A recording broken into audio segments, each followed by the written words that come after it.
Hello and welcome. आइए discuss करते हैं जो हम लोग ने प्रीवियस लेक्चर में कुछ प्रैक्टिस एक्सरसाइज दी थी आपको करने को। Write a program to input any number and check whether it is even or odd. ये कैसे होगा देखते हैं। पाइथन आइडियली ओपन करते हैं, एक न्यू फाइल ले बना लेते हैं। मैंने पहले से बनी हुई इसको ओपन कर लिया। प्रोग्राम है input any number and check whether it is given even or odd. तो बहुत सिंपल है, एक नंबर इनपुट कराया हमने, इंट इनपुट एंटर नंबर। अब मुझे चेक करना है even or odd. Even numbers वो होते हैं जो 2 से डिविजिबल होते हैं। इट मींस अगर हम उन्हें 2 से डिवाइड करें तो रिमाइंडर 0 आता है, और अगर रिमाइंडर 1 आता है यानी 0 नहीं आता है तो वो ऑड नंबर होते हैं। तो हमने यहाँ पे कंडीशन चेक करी, इफ ए मॉड 2 किसके इक्वल हो जाए, अगर 0 के हो जाए तो प्रिंट कर देंगे इवन नंबर, एल्स प्रिंट कर देंगे ऑड नंबर। आइए इस प्रोग्राम को सेव करके रन करते हैं। एंटर नंबर 12 दिया है, 12 एक इवन नंबर है, आउटपुट आया इवन। अगेन इस प्रोग्राम को रन करते हैं।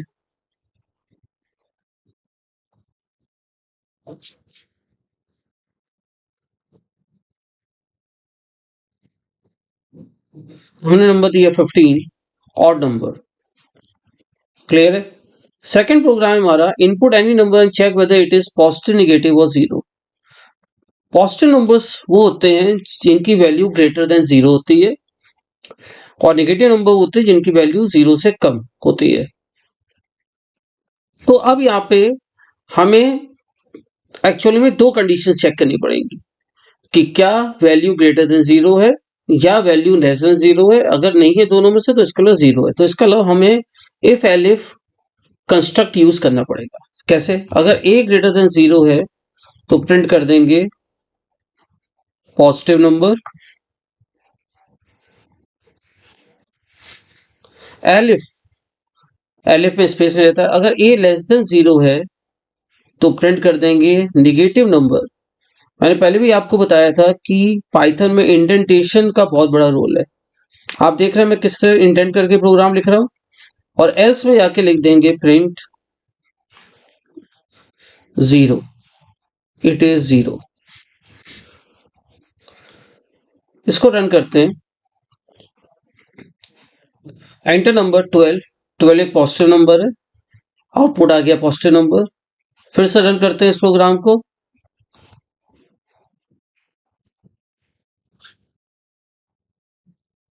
Enter number -98, negative number, output सही है। और एक बार फिर रन करते हैं इस प्रोग्राम को। एंटर नंबर 0 दे दिया, देखिए प्रिंट हो गया, इट इज जीरो। तो मेरे ख्याल से कोई दिक्कत नहीं होनी चाहिए यहाँ पे लॉजिक में। क्लियर है। हम चाहे तो एल्स पार्ट ऑप्शनल होता है, जैसे लास्ट टाइम बताया था। एलिफ यहाँ पे हम डायरेक्ट चेक कर सकते थे कि ए अगर डबल इक्वल टू जीरो है तो इट इज जीरो। इसको रन करके देखते हैं। यहाँ पे मैंने जीरो वैल्यू दी इनपुट में तो आउटपुट आ गया, इट इज जीरो। नेक्स्ट है, कोई भी नंबर 0 से 9 के बीच इनपुट करें और बताएं वो डिजिट वर्ड्स में। ठीक है, तो बहुत ही सिंपल है। अगर ए 0 के इक्वल है तो हम प्रिंट कर देंगे ZERO वर्ड्स में 0। एलिफ, क्योंकि मल्टीपल कंडीशंस है, इक्वल टू 1 अगर है तो प्रिंट कर देंगे वर्ड्स में 1। एलिफ, अगर ए इक्वल टू 2 है तो प्रिंट कर देंगे वर्ड्स में 2, एंड सो ऑन। तो मैंने यहाँ पे एलसी लगा दिया सीधे। सपोज 1 से 3 के बीच है, अगर 1 से 3 के बीच नहीं होगा तो इनवैलिड नंबर प्रिंट हो जाएगा। इसको रन कराते हैं। एंटर नंबर, मान ली मैंने नंबर इनपुट किया 67, इनवैलिड नंबर आ रहा है। अब मैंने नंबर इनपुट किया यहाँ पे 3, तो देखिए वर्ड्स में, एक मिनट चेक कर लेते हैं, मैंने 2 तक ही दिया है। ओके, तो मैं 2 तक यहाँ पे देता हूं। मैंने 2 लिखा तो देखिए वर्ड्स में आ गया 2। तो आप इसी तरह मल्टीपल कंडीशंस लगा लेंगे 0 से लेकर 9 तक और लास्ट में लिख देंगे एल्स इनवैलिड नंबर। क्लियर? आज हम लोग डिस्कस करते हैं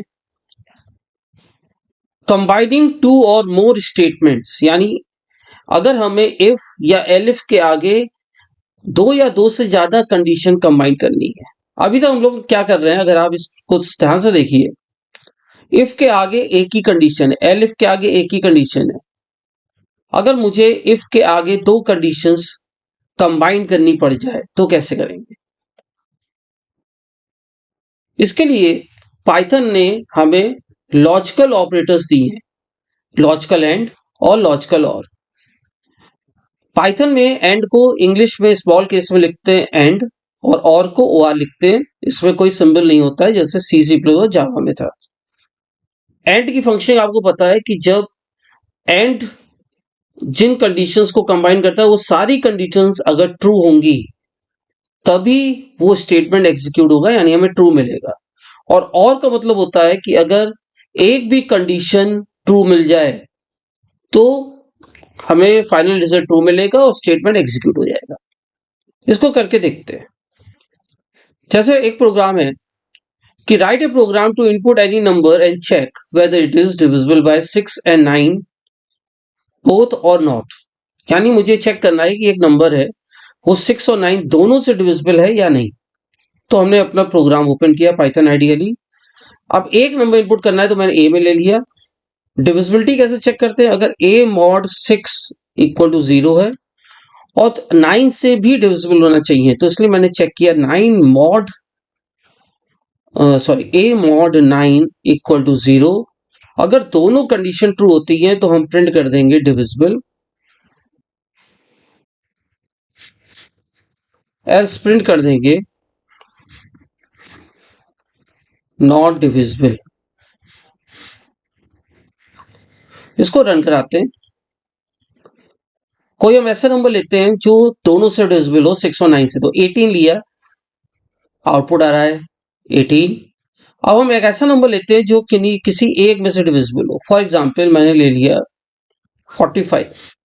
45 9 से तो डिविजिबल लेकिन 6 से नहीं है। तो देखिए आउटपुट आ रहा है नॉट डिविजिबल। क्यों? क्योंकि यहाँ पे मैंने एंड ऑपरेटर यूज किया था कि 6 और 9 दोनों से डिविजिबल होना चाहिए। एग्जाम्पल 2 करते हैं। एग्जाम्पल 2 में क्वेश्चन है कि 3 नंबर्स इनपुट कीजिए, उनमें से ग्रेटेस्ट फाइंड कीजिए। तो अब हमें यहाँ पे 3 नंबर इनपुट लेने होंगे। तो मैंने यहाँ ये जो इनपुट वाला स्टेटमेंट है ये कॉपी पेस्ट किया। सेकंड में वेरिएबल बी दे दिया, थर्ड में वेरिएबल सी दे दिया। यहाँ पे मैसेज कर दिया फर्स्ट नंबर, इधर मैसेज कर दिया एंटर सेकंड नंबर, और यहाँ कर दिया एंटर थर्ड नंबर। इसको रन कराया। सॉरी, अब मुझे चेक करना है कि क्या ए बी से बड़ा है एंड क्या ए सी से भी बड़ा है। तो यहां पे जब दोनों से बड़ा होगा it means A is greatest.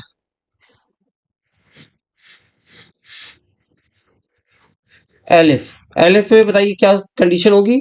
अगर बी ए से बड़ा है और बी किससे बड़ा हो? सी से, तो it means print B is greatest. और एल्स अगर दोनों ही फॉल्स हैं इसका मतलब प्रिंट सी इज ग्रेटेस्ट। इसको रन करते हैं और अब हम ए बी और सी की वैल्यू देते हैं। फर्स्ट नंबर हमने दिया 12 जो कि ए में स्टोर होगा, सेकंड नंबर दिया 4 जो बी में स्टोर होगा, और थर्ड नंबर दिया 56 जो सी में स्टोर होगा। देखिए सी इज ग्रेटेस्ट आ गया। इसको हम और इनपुट्स के लिए चेक कर लेते हैं। फिर से रन करते हैं। फर्स्ट नंबर हमने दिया 23, फिर 12, फिर 5। इसमें ए सबसे ग्रेटेस्ट है तो प्रिंट हो आ गया ए इज ग्रेटेस्ट। आपने देखा यहाँ पे मैंने एल्स का यूज किया। इट मींस अगर ए भी बड़ा नहीं है बी भी बड़ा नहीं है तो अल्टीमेटली सी बड़ा होगा। आप यहाँ एल्स ऑप्शनल पार्ट है, यहाँ एल्सिफ एलिफ लगा सकते थे और चेक कर सकते थे C greater than A and C greater than B. अब हम सी को ग्रेटेस्ट प्रिंट करके देखते हैं। 12, 34, 56 सी इज ग्रेटेस्ट आ गया। तो इस तरह आप एंड का यूज करके कंडीशंस कंबाइन कर सकते हैं पाइथन में। नेक्स्ट आता है अगर मुझे और ऑपरेटर का यूज करना पड़ जाए प्रोग्राम्स में। फॉर एग्जाम्पल अगर हम एक प्रोग्राम डिस्कस करें कि input any number and if it is 1 और 2 then print grade A officer, अगर 3 और 4 है तो print B grade B officer, और अगर 5 और 6 है तो प्रिंट ग्रेड सी ऑफिसर। तो इस प्रोग्राम को हम लोग करके देखते हैं।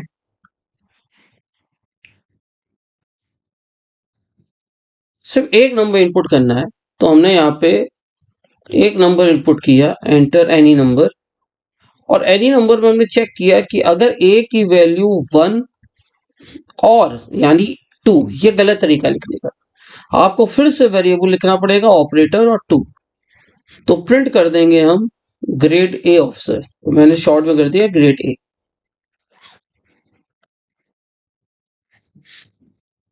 एलिफ आएगा, एलिफ अगर 3 और 4 है तो यानी ए इक्वल टू 3 या ए इक्वल टू 4 है तो प्रिंट हो जाएगा ग्रेड बी ऑफिसर। और लास्ट कंडीशन है कि अगर 5 और 6 है। अब यहां पे अगर मैं एल्स लगा दूं, क्या ये सही रहेगा प्रोग्राम? पॉसिबल होगा, ये ऐसे बिल्कुल सही रहेगा। यहाँ पे मैं आपको एक टेक्निकल पॉइंट डिस्कस करते हैं, पहले रन करा लेते हैं। पहले मैंने 1 या 2 में से कोई वैल्यू दी, 1 ग्रेड ए आ रहा है। फिर मैंने इसको रन किया, अब मैंने दिया 3 या 4 में से कोई वैल्यू, तो देखिए ग्रेड बी आ रहा है। अब मैं 1 2 3 4 के अलावा कुछ और देता हूं, तो फॉर एग्जाम्पल मैंने 6 दिया, तो आप देख रहे हैं ग्रेड सी आ रहा है। बहुत से लोग इतना ही समझ के सोचते हैं मेरा प्रोग्राम बिल्कुल सही है, लेकिन देखिए इसमें एक टेक्निकल एरर क्या है, जिसको हम लोग लॉजिकल एरर कहते हैं। क्यों? क्योंकि लॉजिकल एरर में आउटपुट तो आता है लेकिन इनकरेक्ट होता है। आप खुद बताइएगा। मैंने रन किया और मैंने यहां पे दे दिया 90। क्या प्रोग्राम के अकॉर्डिंग 90 इनपुट देना था हमें? या तो इनपुट 1 या 2 था, 3 और 4 था, या 5 और 6 था, तो हमने 90 इनपुट कर दिया। अब आप देखिए यहाँ पे लॉजिकल एरर क्या है, अब भी वो कर देगा ग्रेड सी, जबकि यहाँ पे इनवैलिड नंबर आउटपुट आना चाहिए था। ऐसा क्यों हुआ? प्रोग्राम को फिर से देखते हैं। हमने प्रोग्राम में लिखा कि 1 और 2 जब हो तो ग्रेड ए, 3 और 4 हो तो ग्रेड बी, और 3 और 4 इनके अलावा कुछ भी हो तो ग्रेड सी कर दो। तो इसका मतलब 1 2 3 4 के अलावा हम कुछ भी करेंगे, चाहे वो 90 चाहे नेगेटिव वैल्यू, ग्रेड सी आएगा। तो इस प्रोग्राम को फुल प्रूफ बनाने के लिए मुझे एलिफ और यहां पे लिखना चाहिए था a इक्वल टू 5 और a इक्वल टू 6, और फिर लास्ट में एक हम एल्स लिख सकते थे कि प्रिंट इनवैलिड नंबर। इसको रन कराते हैं। अब हम 90 देते हैं, देखिए यहाँ पे आउटपुट आ गया इनवैलिड नंबर। इस तरह आप जब भी प्रोग्राम बनाएं तो चेक कर लें कि क्या वो सभी सही इनपुट और गलत इनपुट दोनों के लिए वर्क कर रहा है। नेक्स्ट आता है इफ एल्स और इफ एल्स में अगर हमें रेंज ऑफ वैल्यूज चेक करने को मिल जाए। फॉर एग्जाम्पल अगर मैं आपसे कहूं कि एक एग्जाम्पल प्रोग्राम है कि input percentage marks of a student and print his or her grade as per the following criteria, यानी उसके परसेंटेज मार्क्स कितने आए, पॉइंट में हो सकते हैं। अगर उसके परसेंटेज मार्क्स आ रहे हैं 60 से 100 के बीच तो ग्रेड ए, 45 से 60 के बीच आ रहे हैं तो बी, 33 से 45 के बीच आ रहे हैं तो सी, और अगर बिलो 33 हैं तो it mean student has failed in that subject और ओवरऑल, तो वहां पे ग्रेड एफ आ जाए।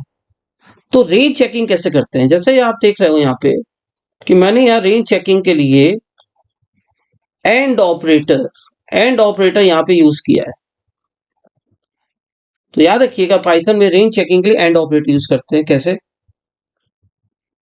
यहाँ में प्रोग्राम की ये प्रोग्राम दिख रहा है और यहाँ पे हमने अब मैसेज, हम मीनिंगफुल वेरिएबल ले सकते हैं। एक की जगह मैं ले लूं पर फॉर परसेंटेज मार्क्स। फ्लोट मैंने क्यों लिया? क्योंकि इनपुट हमारा फ्लोट में हो सकता है। एंटर परसेंटेज मार्क्स, पहली कंडीशन कि अगर पर ग्रेटर देन 60 यानी 60 से 100 है तो आप इस तरह नहीं लिख सकते हैं कि पर 60 टू 100, ये रॉन्ग सिंटेक्स है, ये पाइथन का सिंटेक्स नहीं है।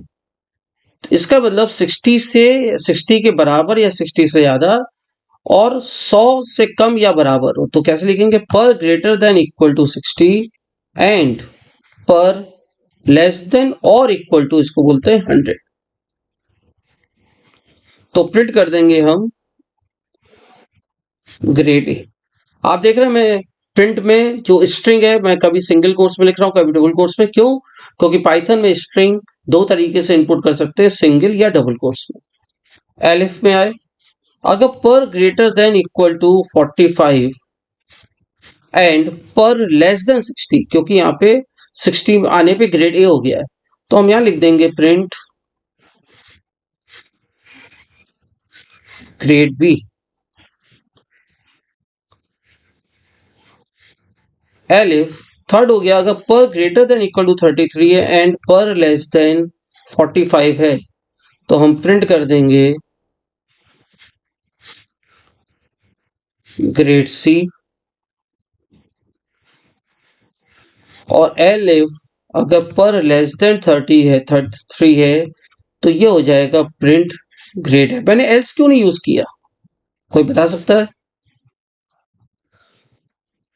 क्योंकि एल्स में नेगेटिव वैल्यू भी कोई दे सकता है, कोई 100 से ज्यादा भी दे सकता है, तो वो एल्स में हमने लगा दिया प्रिंट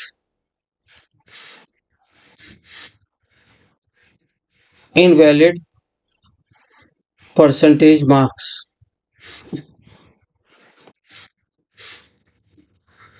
ये इसलिए लगाया है कि हो सकता है यूजर 100 से ज्यादा दे दे, 100%, तो 100% ज्यादा तो आ नहीं सकते हैं, या हो सकता है वो निगेटिव में परसेंटेज दे दे या जीरो दे दे, तो जीरो तो चलेगा लेकिन निगेटिव में नहीं हो सकती ना परसेंटेज, तो इसलिए हमने एल्स में वो चीज पुट कर दी है। तो सबसे पहले हम बाउंड्रीज चेक करते हैं। बाउंड्रीज क्या है? बाउंड्रीज है कि अगर 60 से 100 है तो अगर एग्जैक्ट 60 है तो देखिए ग्रेड ए आ रहा है, फिर मैंने इसको रन किया, एग्जैक्ट 100 पे भी ग्रेड ए आ रहा है। अब अगर कोई 100 से ज्यादा दे दे कि इतने परसेंट मार्क्स है तो मैसेज आ जाएगा इनवैलिड परसेंटेज मार्क्स। अगर कोई यहाँ पे नेगेटिव दे देगा कि -89, तो -89 पे ये क्यों ग्रेड एफ दे रहा है, देखिए अब ये भी हमारा लॉजिकल एरर है यहाँ पे, ये भी आपको दिखाना चाह रहा था। क्यों? क्योंकि आपने यहाँ पे कंडीशन दे दी है कि अगर 33 से कम हो तो -89 33 से कम है तो एफ आ गया। तो कायदे से हमें ये देना चाहिए था कि अगर per greater than equal to 33 and per less than 45 के बीच में हो, less than sorry per zero, अगर जीरो हो एंड पर लेस देन 33 हो तो ग्रेड एफ, नहीं तो इनवैलिड मार्क्स। अब देखिए ये सही से रन हो जाएगा। अब मैंने दे दिया -89, इनवैलिड परसेंटेज आ रहा है, और अगर मैं इसको फिर से रन करा के किसी को एग्जैक्ट दे देता हूं 32.5 तो देखिए ग्रेड एफ है। राउंड ऑफ नहीं होगा यहाँ पे क्योंकि आपने फ्लोट ले रखा है। 32.9 देने पे भी देखिए ग्रेड एफ आ रहा है। क्लियर? तो आज का असाइनमेंट है आपके लिए कि कोई भी सिंगल अल्फाबेट यूजर से इनपुट कीजिए और बताइए वो वॉवल है या कॉन्सोनेंट। हम लोग जानते हैं 5 ही वॉवल्स होते हैं इंग्लिश में, ए ई आई ओ यू, बाकी सब कॉन्सोनेंट्स होते हैं। ये आप ट्राई कीजिएगा। नेक्स्ट है बेसिक सैलरी एम्प्लॉय की इनपुट करिए और उसका T A D H R A net salary. मैं आपको बता दूं ये T A D H R A ये अलाउंसेस हैं जो एम्प्लॉय को मिलते हैं जब वो जॉब में होता है। तो उसका क्राइटेरिया ये है कि अगर बेसिक सैलरी 10,000 से ज्यादा है तो ये 75 50 40% होगा। अगर इतने से ज्यादा है तो 50 40 30% कैलकुलेट करेंगे। अगर 5,000 से इतने के बीच है तो आप टी ए डी ए इतने परसेंट कैलकुलेट करेंगे। तो ये जो परसेंट है ये किसका होता है? ये परसेंट होता है बेसिक सैलरी का।